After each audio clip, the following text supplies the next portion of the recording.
Assalamualaikum anak-anak.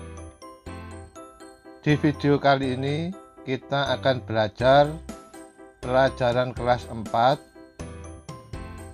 tema 1 indahnya kebersamaan, subtema 1 keberagaman budaya bangsaku, pembelajaran 1. Indonesia memiliki berbagai keragaman seperti rumah adat, tarian tradisional, agama, alat musik, dan lainnya. Setiap bacaan biasanya terdiri atas beberapa paragraf. Setiap paragraf memiliki gagasan pokok yang didukung oleh gagasan pendukung. Gagasan pendukung adalah ide utama yang dibahas dalam suatu bacaan, dapat berupa kalimat inti atau berupa pokok paragraf. Gagasan pendukung adalah uraian atau tambahan informasi untuk gagasan pokok. Cara menemukan gagasan pokok. Yang pertama adalah silahkan baca teks bacaan dengan seksama.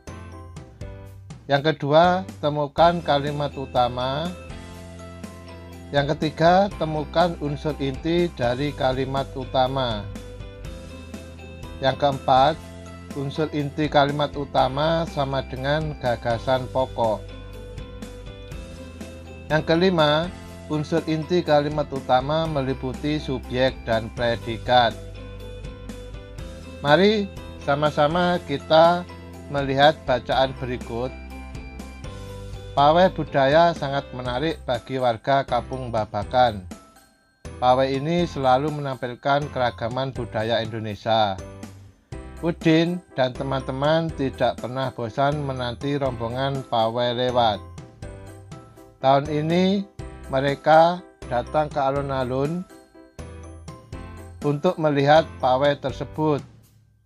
Kakek Udin pun terlihat sabar menanti. Terdengar suara gendang yang menandakan rombongan pawai semakin dekat. Kalimat utama dari bacaan di atas adalah pawai budaya sangat menarik bagi warga Kampung Babakan. Unsur inti kalimat utama meliputi subjek dan predikat. Jadi,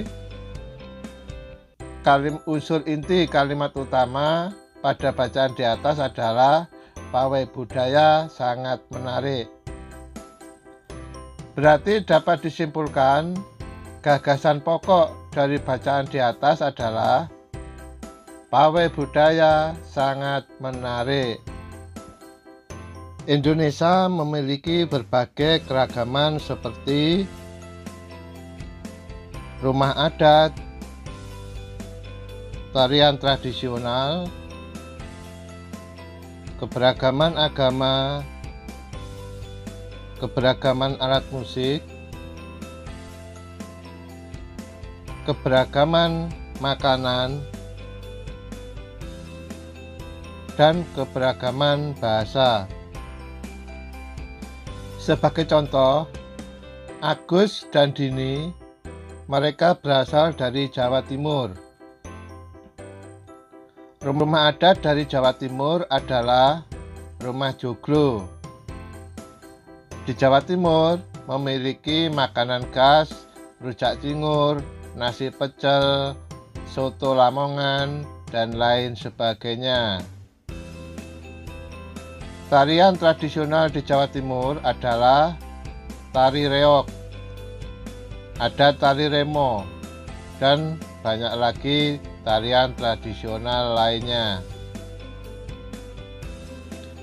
Bertanyalah kepada temanmu atau keluargamu tentang keberagaman suku bangsa yang ada di sekitarmu. Dan bagaimana sikap kamu apabila ada perbedaan suku, agama, atau lainnya di daerahmu. Contoh sikap menghargai keberagaman. Yang pertama adalah tidak pilih-pilih teman di lingkungan manapun, tidak memandang agama, suku, ras, asal daerah ketika berteman.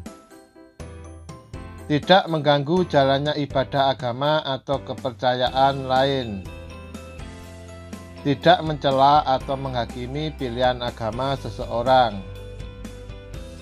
mengapresiasi adat dan kebudayaan suku atau daerah lainnya dengan cara mempelajari kebudayaannya, ikut menonton pertunjukan kebudayaannya, mengenali kulinernya, dan lain sebagainya.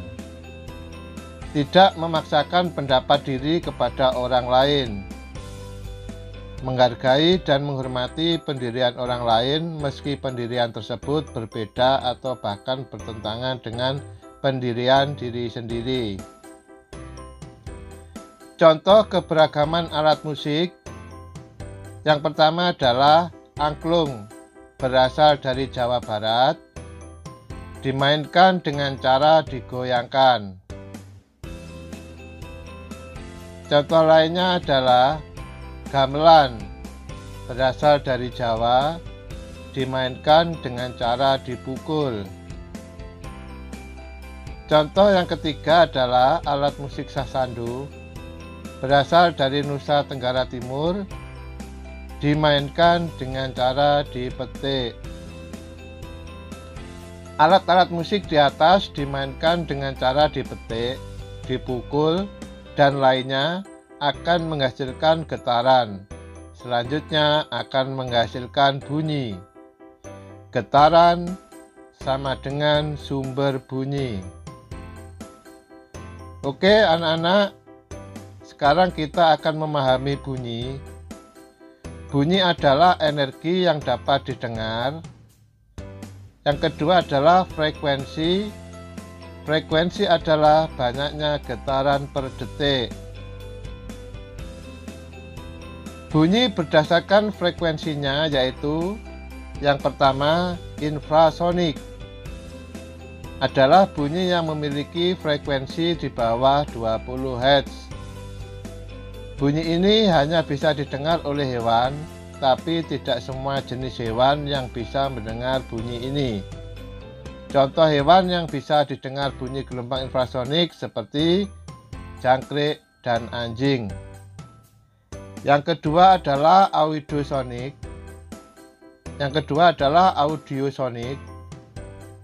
Bunyi yang memiliki getaran antara 20 sampai 20.000 Hz.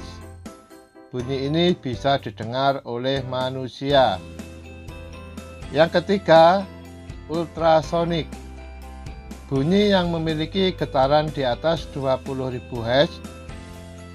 Bunyi ini bisa didengar oleh hewan seperti lumba-lumba, anjing, dan kelelawar. Oke anak-anak, cukup sekian pembelajaran hari ini. Semoga video ini bermanfaat bagi kalian semua. Terima kasih. Sampai jumpa pada video pembelajaran selanjutnya. Wassalamualaikum warahmatullahi wabarakatuh.